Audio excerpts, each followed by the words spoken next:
এদের মিউচুয়াল আবদার, বুঝছো তো? যেটা বানানো হয় দুজনেরই ভালো লাগে।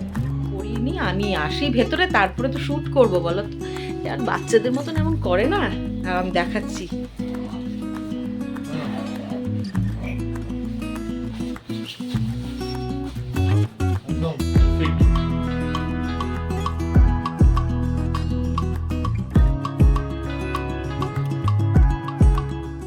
Good morning and welcome to ফোরলি। সকলকে স্বাগত জানালাম আরেকটা নতুন দিন নতুন ব্লগে।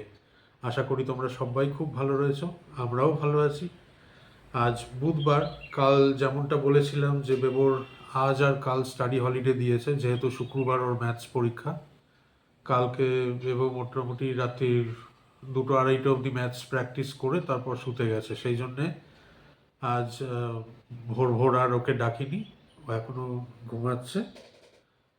আর বেবোর সাথে সাথে বেবোর মাও ঘুমাচ্ছে এখন। যাই হোক, এখনো তো ওদের ওঠার টাইম এখনো হয়নি, ঘুমাক। আমার উপায় নেই, কারণ আমায় ভোর রাত্রি উঠে পড়তে হবে আমার অফিসের কারণে। এই যা, তো ওই জন্যই আমি আজকে বাইরে এসে বসে কাজ করছি। ওরা ঘরে ঘুমাচ্ছে, কারণ ঘরে যদি বসি এক তো ওদের ডিস্টারবেন্স হবে, প্লাস আমিও ঠিক মতন হয়তো কাজ করে উঠতে পারবো না।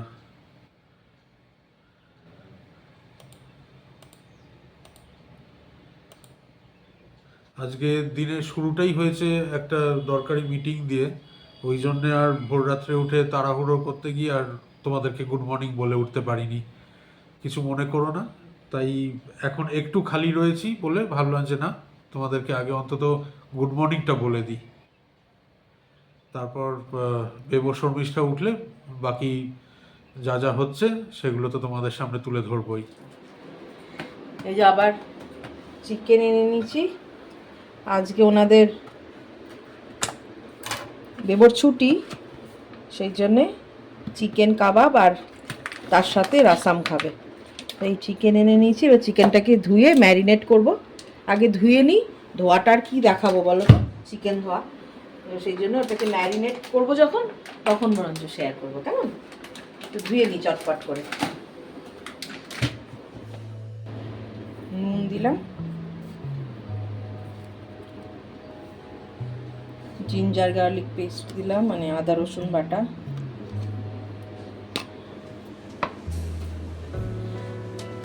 আচ্ছা, আমার এখানে কাবাব মশলা রয়েছে, আমি সেটা দিচ্ছি। যাদের নেই তারা কি করবে, তারা ধনে গুঁড়ো দেবে, লঙ্কা গুঁড়ো দেবে, আর গরম মশলা দেবে, পাতি লেবু দেবে, নুন, কর্নফ্লাওয়ার আর সাদা তেল দিয়ে, মানে পাউডারটার বদলে ওইগুলো দেবে। কর্নফ্লাওয়ার,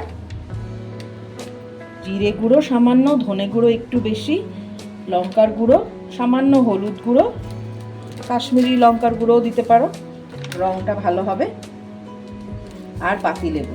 একটু সামান্য দই দেবে, দই আমিও দেব, তাহলে চিকেনটা নরম হবে। আমার কাছে কাবাব পাউডার রয়েছে বলে, এখন তো মার্কেটে পাওয়াই যায় কাবাব পাউডার, সেগুলো দিতেই পারো।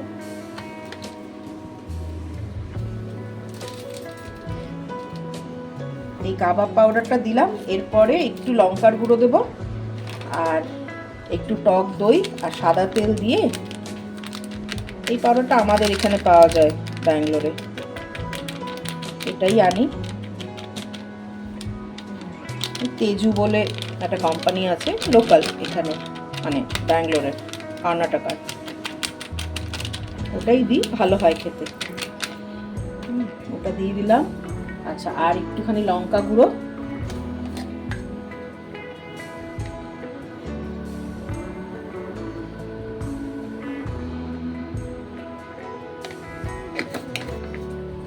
আর দেবো একটু টক দই। একটু ক্রিস্পিনেসটা বাড়ানোর জন্য আমি একটু চালের গুঁড়ো দিই, সামান্য।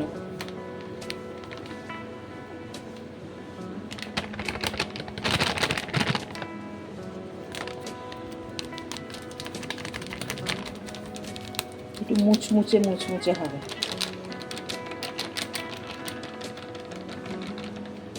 অল্প একটু দিই।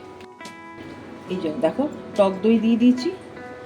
আমাদের এখানে টক দইটা মানে অত টক না, কিন্তু টক দইটা দিই। আর এই যে পাতিলেবু, একটু টক টক খেতে হবে, ভাজার পরে ভালো লাগবে খেতে।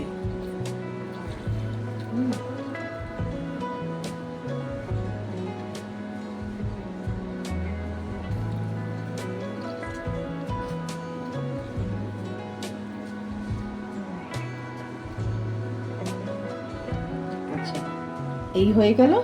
আর একটু সামান্য সাদা তেল দেবো, বরাবর যেটা বলি ম্যারিনেশন ভালো হয় তেল দিলে।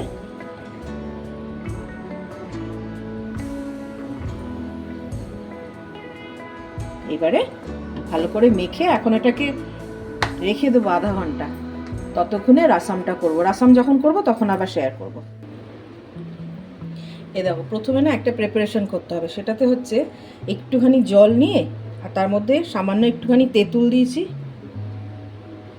আর হচ্ছে এই টমেটোটাকে এটাতে, আসলে আমার টমেটোগুলো অতটা সফট না, একটু যত নরম টমেটো হয় তত ভালো। টমেটোটা দিয়ে হাত দিয়ে এটাকে কষলে নিতে হবে, মানে এরকম ভেঙে ভেঙে নিতে হবে। এরকম হাত দিয়েই করতে হয়, কিন্তু এটা হাতটা পরিষ্কার করে ধুয়ে নিলেই হলো। আর আমরা তো হাত ধুয়েই পরিষ্কার করেই কাজ করি, তাই না বলো? আচ্ছা, এইরকম, এই জন্যই বললাম যে যতটা নরম হবে না, একটু বেশি নরম হয়ে যায় টমেটোগুলো, সেগুলো ভালো। আমারটা একটু শক্ত, জন্য একটু টাইম লাগবে। যেটা মশলাটা তৈরি করব রাসামের জন্য, আমি তো বাইরের কোনো পাউডার ইউজ করি না, কিন্তু এটা কিন্তু সম্পূর্ণ বাড়ির বানানো। আচ্ছা, ধনেপাতা,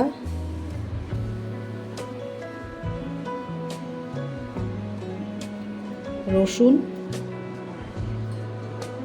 খোসা সমেতও দিতে পারো, খোসা ছাড়িয়েও দিতে পারো, তোমাদের ইচ্ছা। আমি খোসা সমেতই দিই, ধুয়ে ভালো করে। কাঁচা লঙ্কা, দুটো কাঁচা লঙ্কা, আর একটুখানি কারি পাতা। আচ্ছা, আর যেটা মেন, এটা পেপার রাসাম তো, সেই জন্য গোলমরিচ চাই, বেশি করে গোটা গোলমরিচ। যতটা ঝাল খাবে, বেশি করে বলতে যতটা ঝাল খেতে চাও। আর গোটা জিরে।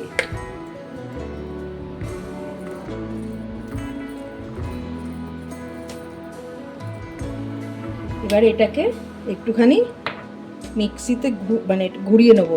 একেবারে কিন্তু মিহি হবে না, একটুখানি গোটা গোটা দানা দানা থাকবে। আমি করে নিয়ে তারপর দেখাচ্ছি।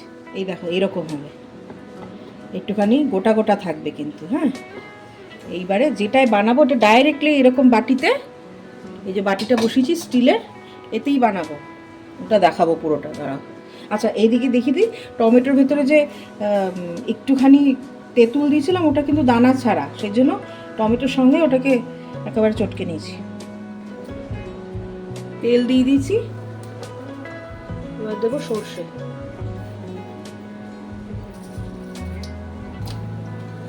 হিং দিয়ে দেবো, হিং। এটা কিন্তু ভীষণ ভীষণ স্বাস্থ্যকর, ভীষণ হেলদি।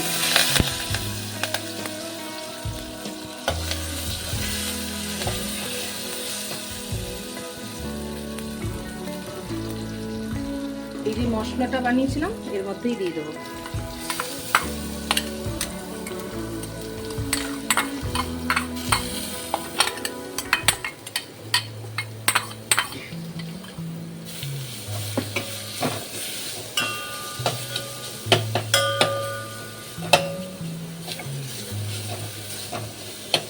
একটু মানে মিক্স করতে হবে যাতে রসুনের কাঁচা ভাবটা চলে যায়।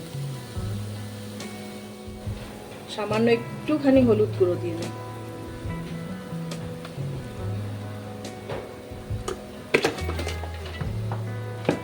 এটা কিন্তু গ্যাস কমাবে না, মানে মিডিয়াম রেখেই নাড়তে থাকবে, এটা অনেকক্ষণ ধরে নাড়তে হয় না।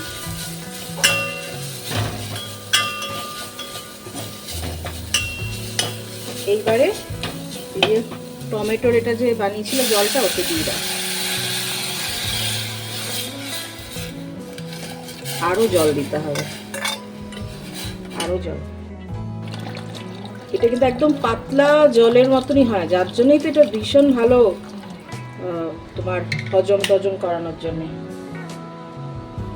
আর একটা জিনিস হচ্ছে, অনেকে তোমার সাম্বার যখন করে, ডালটা সেদ্ধ করলে ওপর থেকে একটুখানি ডালের জল নিয়েও এটা বানায়, একটুখানি ঘন হয়, কিন্তু আমি জল দিয়েই করি। জল দিয়েও করে, আমি জলটা দিয়েই করি। আচ্ছা, আমি আরেকটু জল দেবো।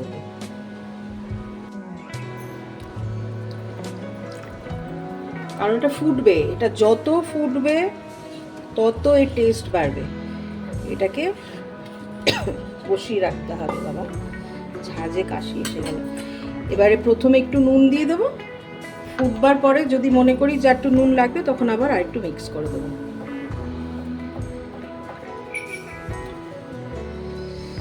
এটা ফুটবে।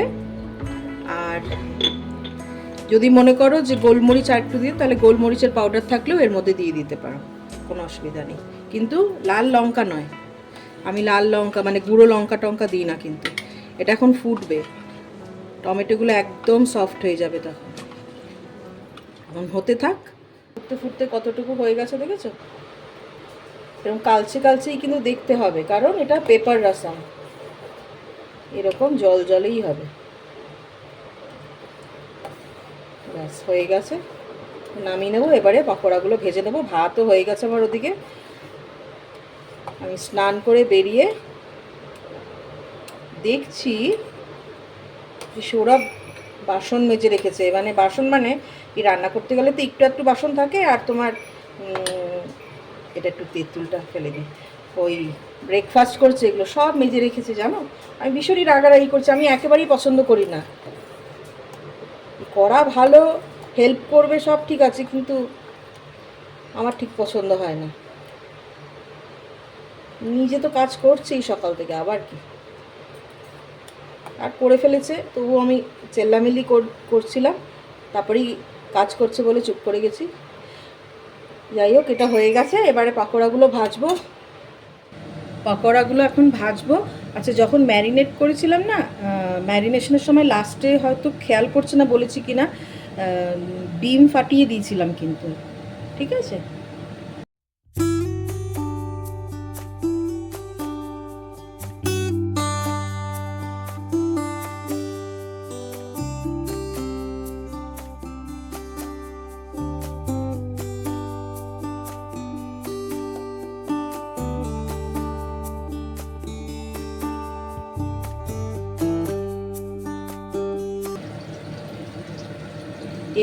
এই বেলায় ভাজবো, ও বেলারটা ম্যারিনেটেড থাকবে, ফ্রিজে রেখে দেবো।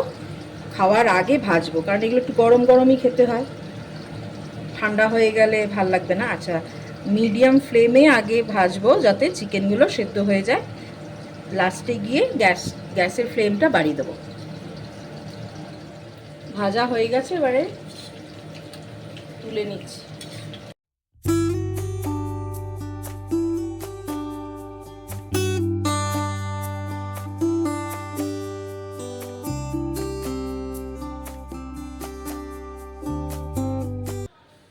এই অফিস করে উঠে স্নান করে একেবারে বেরোলাম,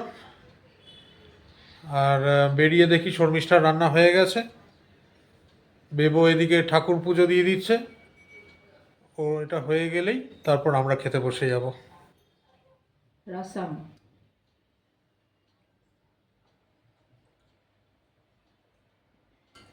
এটা এরকম পাতলাই, একেবারে পুরো জলের মতন পাতলা হয়।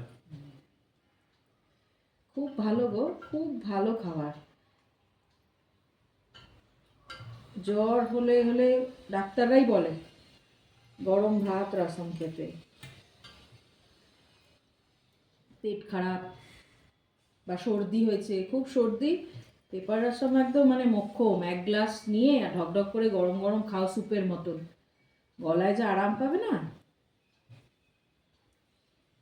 তখন তেঁতুলটা একটু কম দেবে, টক ভাবটা, তাহলেই হবে। আজকেও আমি কমই টক দিয়েছি।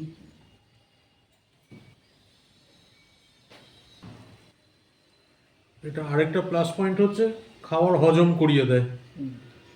যে কাবাবগুলো দিয়ে দিই। ও তোর থালাটা দে ওটা। একদম।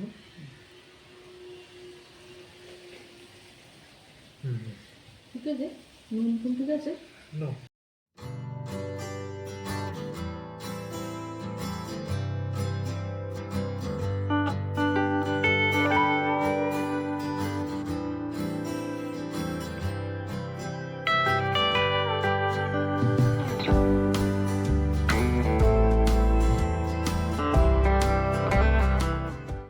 রসম গরম ভাতে খেতে হয়।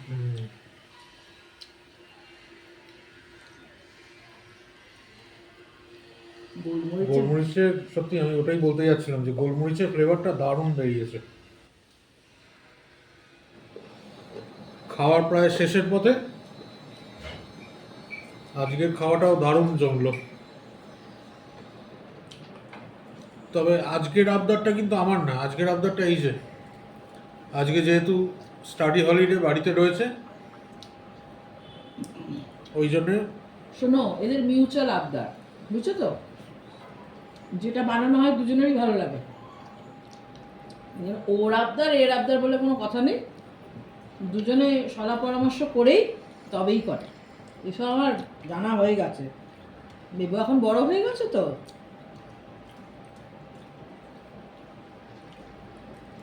মানে এই জিনিসটা সৌরভও খুব ভালোবাসে। এমন কোন জিনিসটা রয়েছে বলা যাবে যেটা আমি ভালোবাসি না? হ্যাঁ, ওই যে ভালোবাসো না। হ্যাঁ, কোন জিনিসটা বলো একটু? রয়েছে এরকম কয়েকটা তো রয়েছেই। এক্ষুনি এই মোমেন্টে মনে পড়ছে না, আছে গো। তার মধ্যে বেশিরভাগটাই হচ্ছে ভেজ আইটেম।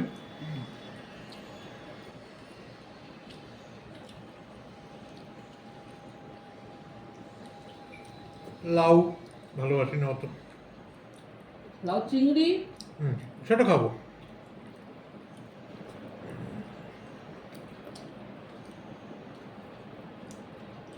লাউয়ের একটা কি সুন্দর তরকারি করি আমি, জানো? কোনো সময় বলে ভালো লাগে, আর কোনো সময় বলবে না ভালো লাগে না। ওটাও একদিন শেয়ার করবো, দেখো ওরম ভাই বানিয়ে, ওটাও ভালো লাগে তো।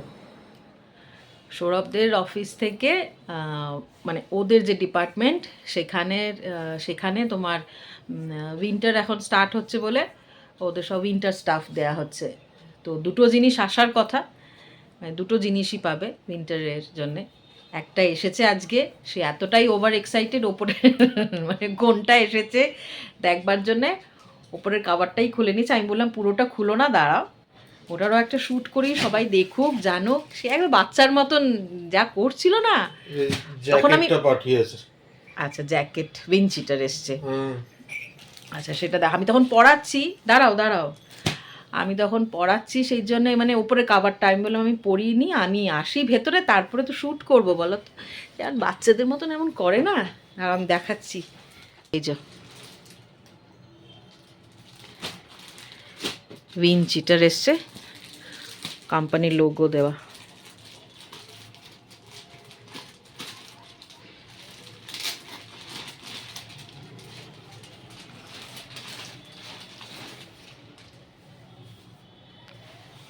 পরে দেখো, ফুল স্লিভ পাঠিয়েছে তো? হ্যাঁ, মানে ফুল স্লিভই দেবে। এই পরে দেখো সাইজে হচ্ছে কিনা। দেখে তো মনে হচ্ছে হয়ে যাবে। এক্সাইটেড হয়ে পড়েছিল, কারণ বললো দুটো জিনিস পাঠানোর কথা, কোনটা পাঠিয়েছে ওয়াইল্ড ক্রাফটে। পরে দেখো,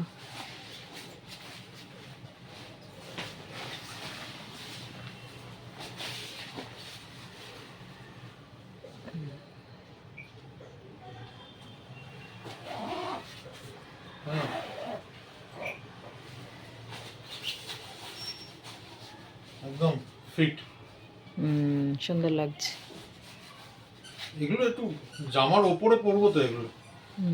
ঠিকই আছে,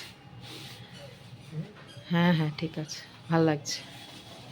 এরপর আবার এটাও আসার কথা, জ্যাকেট আছে একটা, হবেই, ঠান্ডার জন্য পাঠিয়েছে। আর এরপরে উইন্ডচিটার না কি জানো জ্যাকেট, হুডি আসবে, বাচ্চাদের মতন। এমন করছিল না, ওটা ক্যাপচার করতে পারিনি কারণ আমি বাইরে পড়াচ্ছিলাম সেই জন্যে। বেশ মোটা। ঠিক আছে, সুন্দর করে ভাঁজ করে রেখে দাও। আমার পুজোর প্রথম গিফট এসে গেল কিন্তু সৌরভের। ঠিক আছে। ঘড়িতে এখন বাজে রাত্রি 9:15, বসবো এবার ব্লগটাকে এডিট করতে। আর যেমনটা দেখলে অফিস থেকে যে গিফটটা পেয়েছি সেটা পেয়ে সত্যিই খুব ভালো লাগছে, মনটা খুশি হয়ে গেছে। কার না ভালো লাগে বলো? আর এরপরে যেটা আশা রয়েছে সেটা হচ্ছে একটা হুডি, যেটা হয়তো দিওয়ালির টাইমে পাবো, কারণ জিনিসগুলো মানে প্রসেস হতে তো একটু টাইম লাগে। আর মানে অ্যাজ আ হোল পুরো ডিপার্টমেন্টের জন্য অর্ডারটা যায়, তো ওই জন্যই একটু টাইম টেকিং ব্যাপার এগুলো। এইটাও যে জ্যাকেটটাও যে আজকে পেয়েছি, এর মানে সাইজের এগুলো ডিটেলসগুলো নিয়েছিল তোমার প্রায় 1 মাস আগে, তো হয়েই গেছে। তো জিনিসটা আজকে ডেলিভারি পেলাম। আর যেমনটা তোমরা জানো, আমরা লাঞ্চেও যেটা খাই ডিনারেও সেটাই একই খাবার, সেই জন্যে আর আলাদা করে দেখালাম না সেই পার্টটা। দুপুরবেলায় যা খেয়েছি এক্স্যাক্টলি সেম খাবার রাত্রিবেলাও। তো ব্লগটাকে এবার এন্ড করব। আর এন্ড করার সময় রোজ যেমনটা বলি, আমাদের ব্লগে যদি কিছু ভালো লেগে থাকে তাহলে আমাদের ব্লগটাকে লাইক করো, শেয়ার করো, আর আমাদের চ্যানেলটাকে সাবস্ক্রাইব করতে একদমও ভুলো না। সাথে সাথে কমেন্টসের মাধ্যমে জানাও আমাদের ব্লগ তোমাদের কেমন লাগছে। আশা করি ভালো লাগছে। আগের দিনেও বলেছিলাম যে মানে ব্যস্ততার মধ্যে নিজের কাজের ব্যস্ততা, শর্মিষ্ঠার টিউশন, বেবোর স্কুল, এর ফাঁকেই যতটুকানি তোমাদের সামনে তুলে ধরতে পারি সেইটুকানি কি চেষ্টা চালাই আমরা। আশা করি ভালো লাগছে তোমাদের। আর সবসময় পাশে থেকো, সাথে থেকো, ফোরলি ফ্যামিলিকে এগিয়ে নিয়ে যেতে সাহায্য করো। সবাই ভালো থেকো, সুস্থ থেকো। কাল আবার ফেরত আসছি আরেকটা নতুন ব্লগ নিয়ে, দেখতে থাকো। Good night.